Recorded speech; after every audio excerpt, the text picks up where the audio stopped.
Jean-Claude Van Damme consumía cocaína por valor de $10.000 a la semana. Los directores tenían que contratar ayudantes para localizarle en el plató.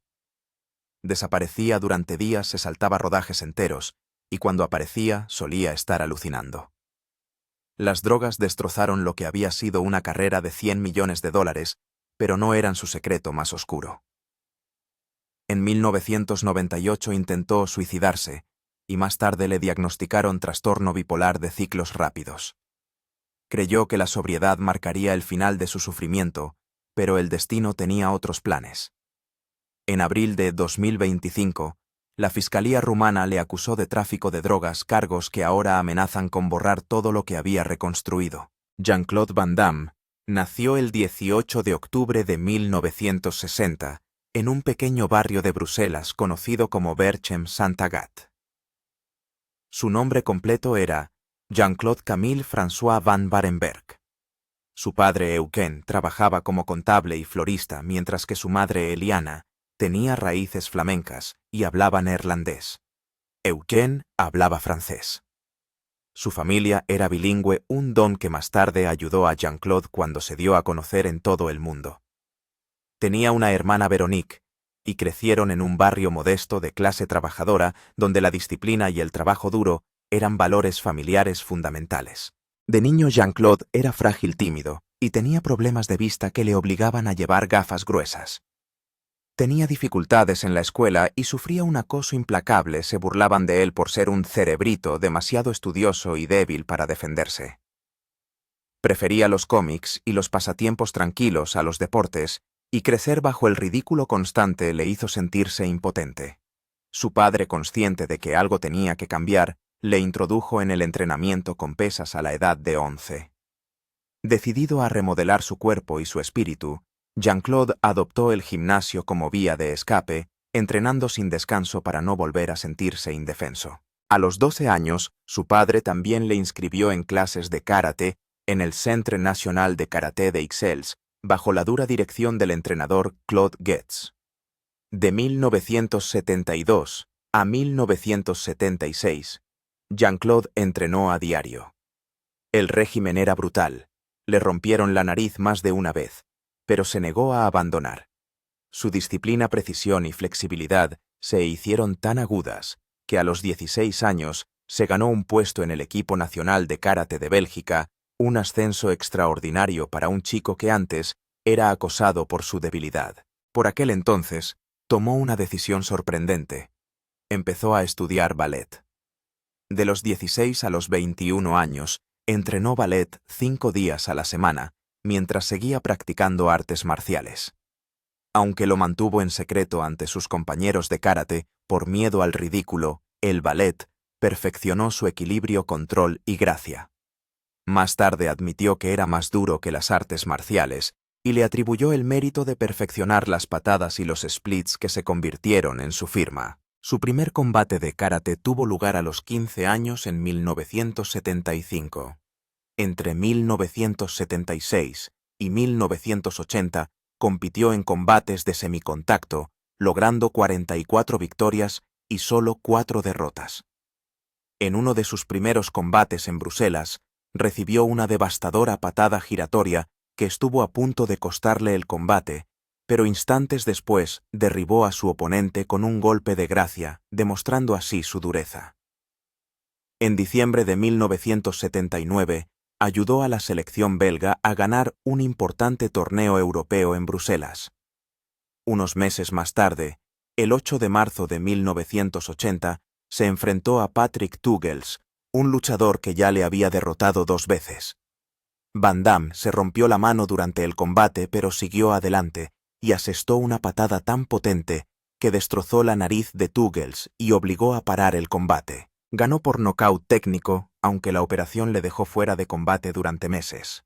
El combate cimentó su reputación de competidor con un corazón inquebrantable. A los 19 años, Jean-Claude se había proclamado campeón de peso medio de la Asociación Europea de Karate Profesional.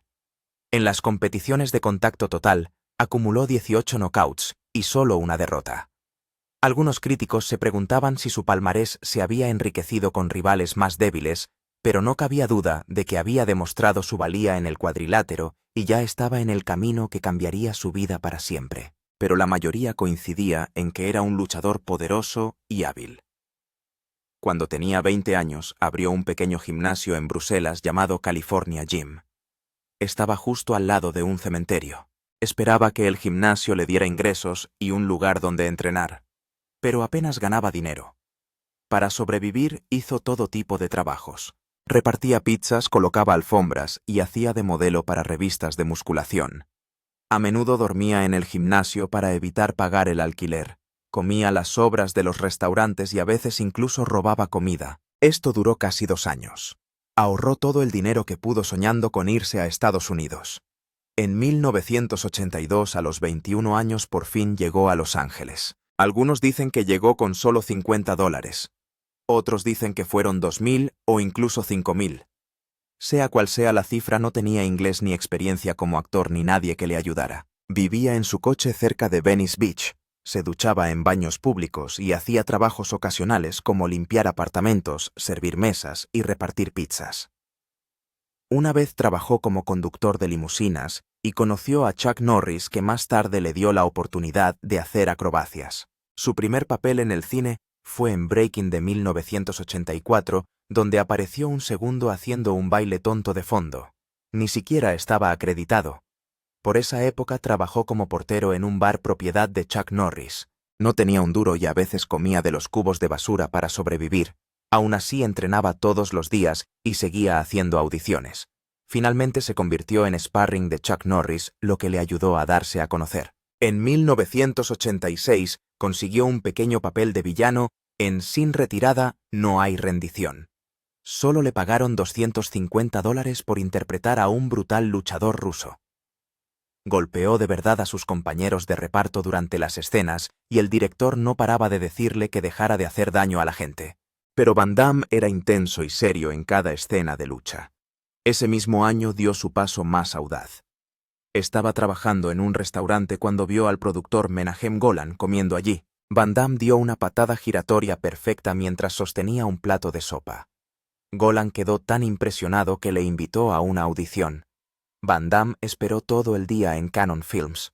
Cuando Golan por fin le llamó Jean-Claude, se quitó la camiseta y dio patadas altas sobre la cabeza del productor. Golan se quedó atónito. Le lanzó un guión y le dijo: «La próxima semana en Hong Kong». El guión era un deporte sangriento. La película se rodó con un presupuesto ínfimo entre 1,5 y 2,3 millones de dólares. Van Damme hizo todas sus acrobacias sin equipo de seguridad. Realizaba los splits en encimeras de cocina y daba todas las patadas él mismo. Las peleas eran peligrosas, pero a Van Damme no le importaba.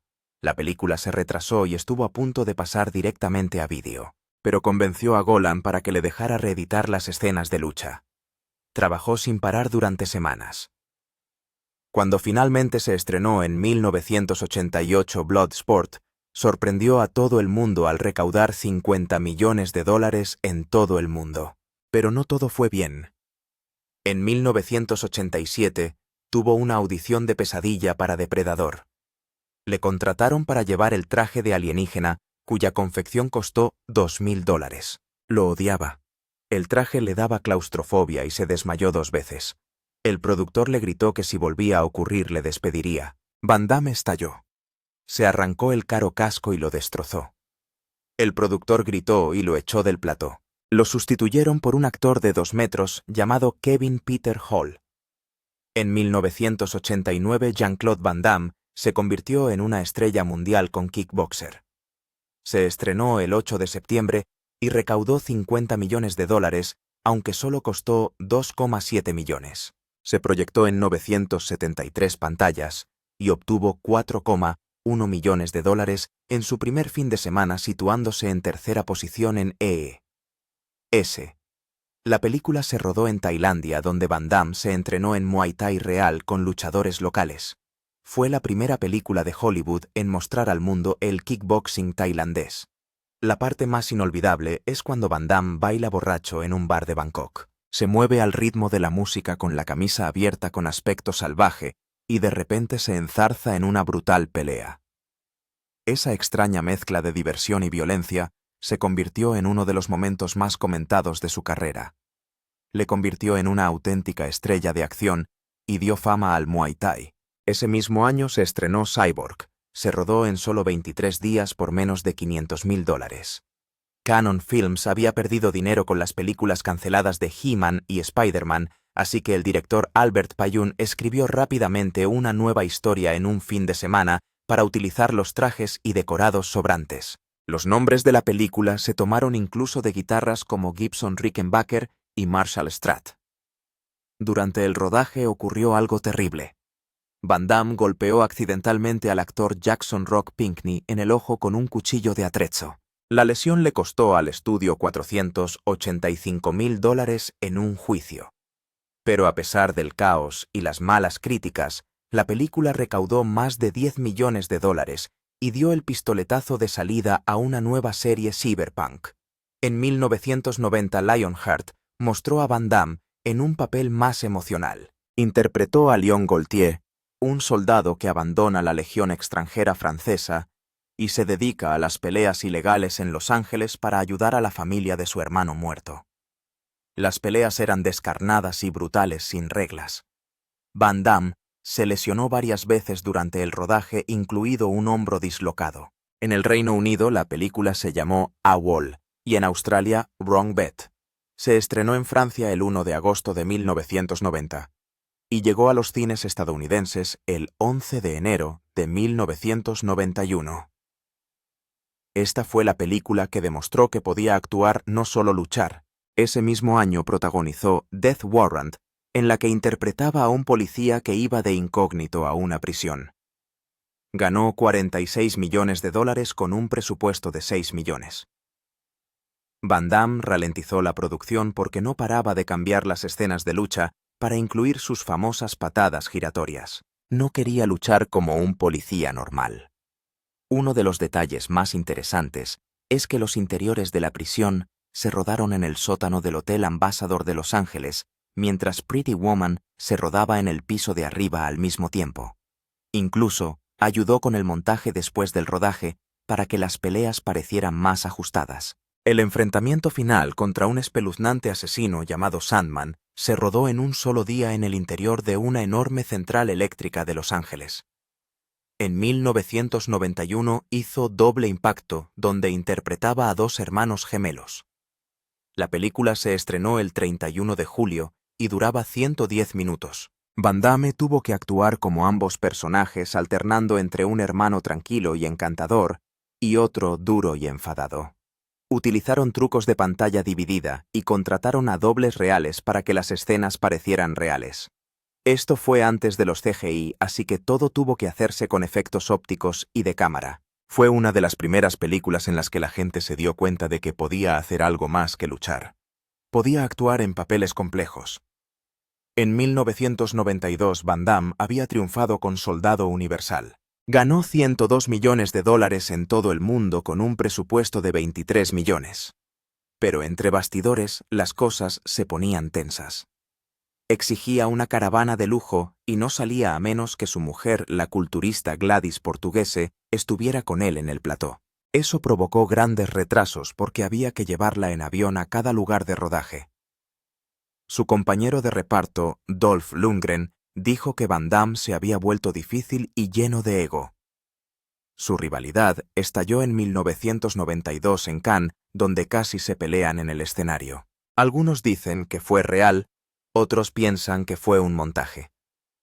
En cualquier caso, el éxito de la película convirtió a Van Damme en una auténtica estrella de primera fila.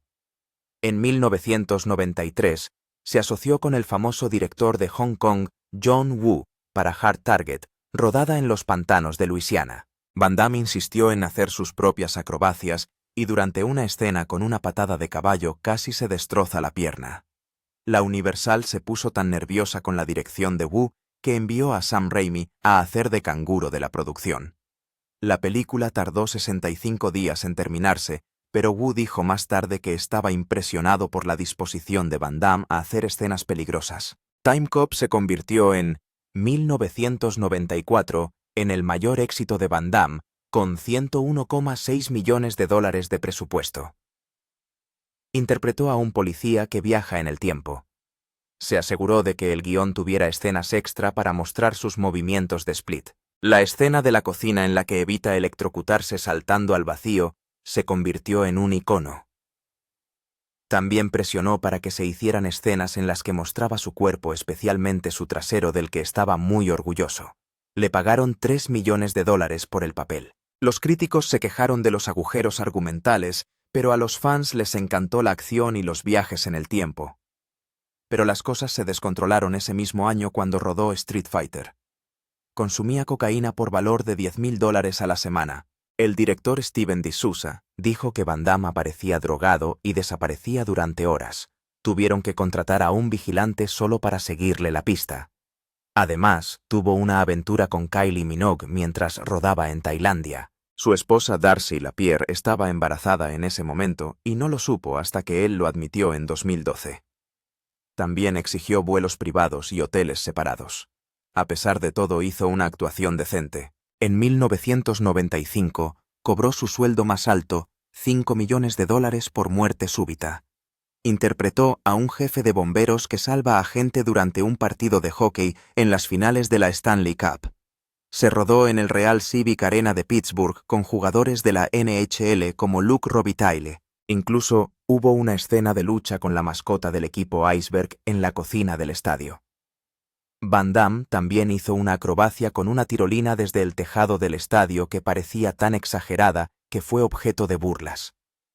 La película costó $35 millones, pero solo recaudó 20,4 millones en Estados Unidos, aunque acabó ganando 64 millones en todo el mundo. La primera vez que dirigió fue The Quest, en 1996, ambientada en el Tíbet de 1925.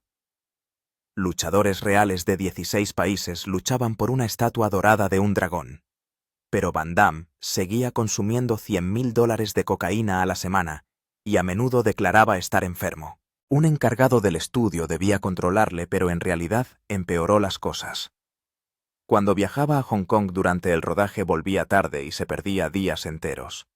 A pesar de todos los retrasos y problemas, la película, que costó $35 millones, obtuvo buenos resultados internacionales.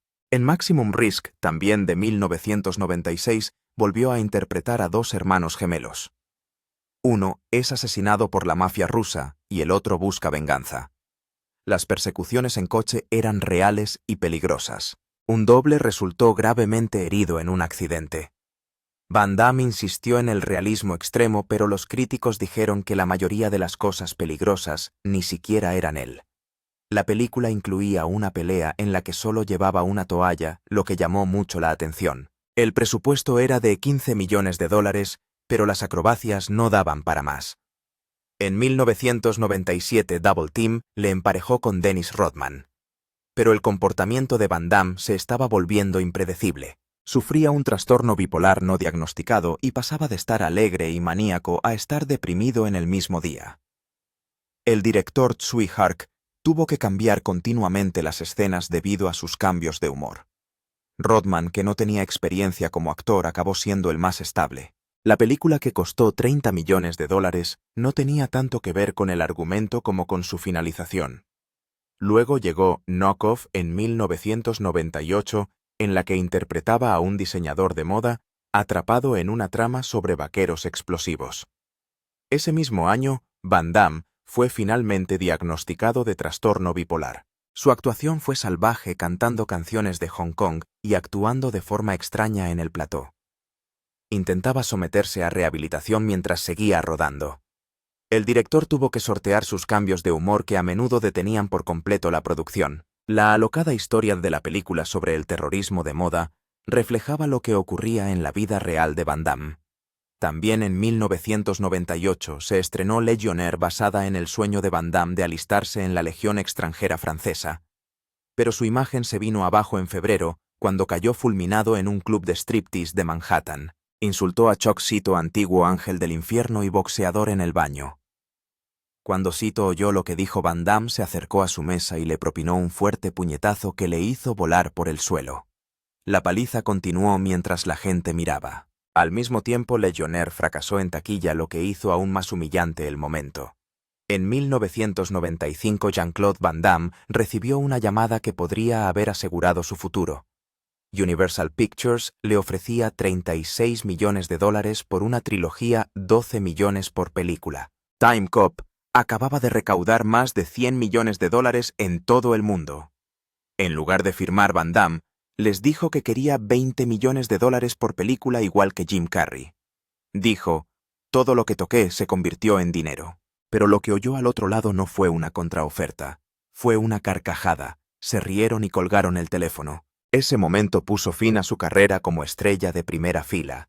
Solo 5 años antes, en 1990, ganaba $75.000 por Death Warrant. En 1994 ganaba Tropalala 8 millones por Street Fighter. Pero la apuesta de $20 millones le llevó a la lista negra de la noche a la mañana. Ese mismo año, en el plató de Street Fighter, las cosas ya se estaban desmoronando entre bastidores. Van Damme era adicto a la cocaína y consumía unos 10 gramos al día. Le costaba unos $10.000 a la semana, lo que suponía más de $500.000 al año. Desaparecía del plató, se perdía días enteros de rodaje y no podía funcionar sin su dosis. El estudio tuvo que asignarle un controlador, pero esa persona no hizo más que empeorar las cosas, llevando champán al plató y festejando con él. Cuando Double Team empezó a rodarse en 1996, ya tenía alucinaciones. Ingresó en rehabilitación, pero salió en 7 días. Sin drogas, no funcionaba en absoluto. La gente en Hollywood comenzó a llamarlo Jean-Claude Van Desperat. En 1998 todo se vino abajo. Tras un intento de suicidio, los médicos le diagnosticaron trastorno bipolar de ciclos rápidos. Llevaba años oscilando entre subidas maníacas y bajadas depresivas, y ahora tenía sentido. Durante los episodios maníacos era hipercreativo pero agresivo. Exigía salarios escandalosos y se automedicaba con cocaína. Su mujer Gladys Portugués tuvo que convivir con sus imprevisibles cambios de humor. El intento de suicidio le empujó finalmente a buscar ayuda. Tomó estabilizadores del estado de ánimo y en 2007 habló abiertamente de ello en un programa de Oprah. Pero el daño a su carrera ya estaba hecho. En 1994, mientras rodaba Street Fighter en Tailandia, se vio envuelto en otro escándalo. Entonces estaba casado con Darcy Lapierre, pero comenzó un romance con Kylie Minogue. Casi 20 años después lo admitió en una entrevista en The Guardian, en la que lo calificó de «dulce beso hermoso hacer el amor». Dijo: «Sería anormal no haber tenido una aventura. Ella es tan hermosa». La cronología empeoró las cosas. Fue infiel durante su noviazgo o justo después de casarse con Lapierre. La infidelidad influyó en su divorcio en 1999. En entrevistas posteriores, cuando se le preguntaba al respecto, Van Damme solía marcharse en lugar de responder. Entonces llegó la noche que destrozó definitivamente su imagen de héroe de acción. El 5 de febrero de 1998, en el Scores Strip Club de Manhattan, insultó a Chuck Zito, presidente de los Hells Angels. Van Damme estaba con Mickey Rourke e hizo un comentario chulesco en el baño diciendo que Zito no tenía corazón. Zito se enteró. Se acercó a la mesa de Van Damme y le preguntó si realmente lo había dicho. Van Damme dijo que sí. Zito no perdió un segundo. Lo noqueó limpiamente con un combo derecha-izquierda. Van Damme se dio la vuelta en su silla y cayó al suelo. Zito siguió golpeando hasta que seguridad lo sacó. Mientras Van Damme yacía inconsciente, Zito gritó: «Esto no es el cine, esta es la calle.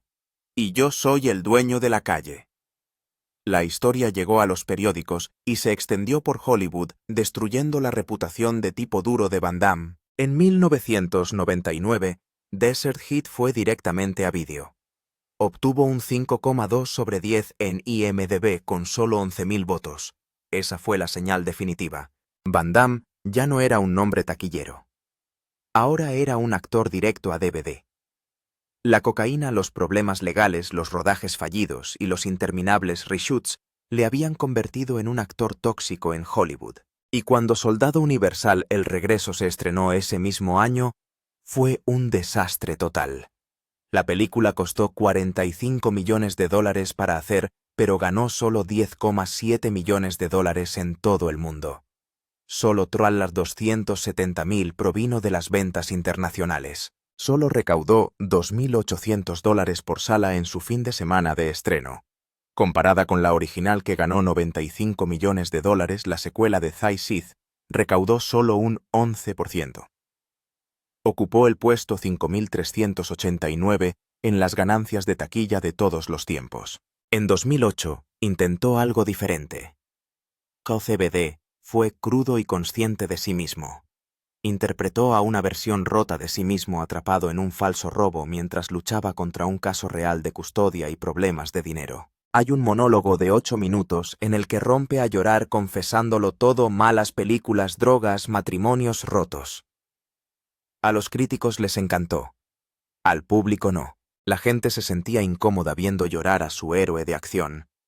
Aunque fue una de sus mejores interpretaciones, fracasó. En 2012 The Expendables 2 le dio la oportunidad de volver a las grandes ligas. Interpretó al villano Jen Villain, pero cuando intentó unirse a Fast and Furious, Vin Diesel le bloqueó.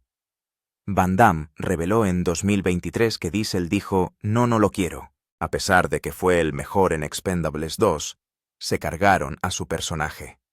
Stallone insinuó un regreso con un hermano gemelo llamado Claude Villain, pero nunca se produjo. Más tarde Van Damme se comparó a sí mismo con una transmisión manual en un mundo de Teslas, diciendo que Hollywood ya no tenía sitio para tipos como él. Luego, en abril de 2025 llegó el momento más oscuro. Los fiscales rumanos le acusaron de estar implicado en un escándalo de trata de personas. En un evento en Cannes, en 2015, Van Damme supuestamente aceptó 5 mujeres víctimas de trata de Morel Bolia, un jefe del crimen rumano. Los testigos afirmaron que las mujeres fueron sacadas de un grupo de televisión de moda y entregadas a Van Damme en una fiesta en un hotel. Un abogado dijo que las mujeres mostraban claros signos de explotación. El agente de Van Damme calificó las afirmaciones de absurdas, pero la investigación seguía su curso y las repercusiones eran masivas. Pero no desapareció.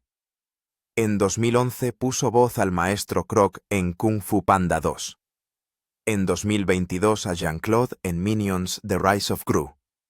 Cambió hacia papeles de voz que no requerían la antigua intensidad física. La medicación y los entrenamientos diarios le ayudaron a mantenerse lo bastante estable para estos proyectos. Las artes marciales se convirtieron en su terapia.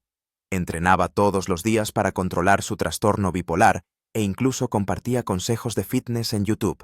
En abril de 2020 lanzó Train with Van Damme, que muestra a la gente cómo hacer ejercicio en casa sin equipamiento, solo con artículos domésticos. En 2016 protagonizó Jean-Claude Van Johnson, una autoparodia en Amazon. Se interpretó a sí mismo como un actor fracasado, que también era agente secreto. La serie se burlaba de sus adicciones, su ego y su imagen arruinada. Solo duró 6 episodios, pero los fans vieron una versión de Van Damme capaz de reírse de su propio legado. En 2024 regresó de nuevo en Darkness of Man. Interpretó a un antiguo agente de la Interpol que intenta proteger a un niño de las bandas. Su hijo, en la vida real, coprotagonizó la película añadiendo profundidad emocional al papel. La película se estrenó en mayo y llegó a Netflix en diciembre. Mostraba a un Van Damme más tranquilo, más viejo, pero aún intentando redimirse. No había signos de recaída. Su adicción fue supuestamente vencida en 1990.